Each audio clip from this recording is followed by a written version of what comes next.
Bağışlayan ve mehriban Allah'ın adıyla. İmam Hüseyin Aleyhisselam'ın əzası ilə bağlı hamınıza, başta İmam Zaman Aleyhisselam olmaqla başsağlığı arz edirəm. İmam Hüseyin Aleyhisselam'ı nicat gəmisinə bənzədiblər. Xoş olsun o şəxslərin halına ki, İmam Hüseyin Aleyhisselam'ın karvanına qoşularaq nicat gəmisinə miniblər və o gəminin içindədirlər.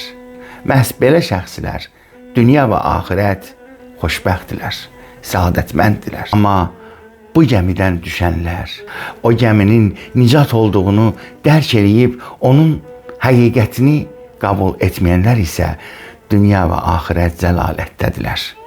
Həm bu dünyada peşman olacaqlar, həm də böyük peşmançılıq axirət günündə həmin şəxsləri gözləyir. İlahi, səni tapmayan nəyi tapmışdı? Səni tapan nəyi itirmiş olur? Ya Allah, səndən başqasına razılaşan şəxs hər bir şeydən məhrum olur. Həqiqətən də elədir.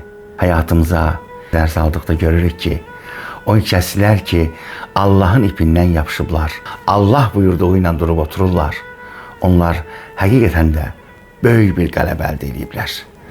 Amma o kəslər ki, cəmaatın razılığı üçün Allahdan özlərini narazı salıb, cəmaatın rızayətini cəlb edirlər və qazanmaq üçün əllərindən gələn əsirgəmirlər, vay olsun belə şəxslərin halına.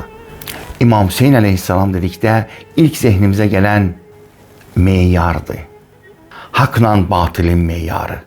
Haqla batili bir-birindən ayırmaq üçün İmam Hüseyin Aleyhisselamın özünə, yoluna və onun yolunda olanlara nəzər salsaq kifayətdir. Əgər bugün sən də Hüseynçilər tərəfindəsənsə, Hüseynin yolundasansa, Hüseynin divizi ilə, amalı ilə, şuarı ilə yaşayırsansa, demək haqqın tərəfindəsən.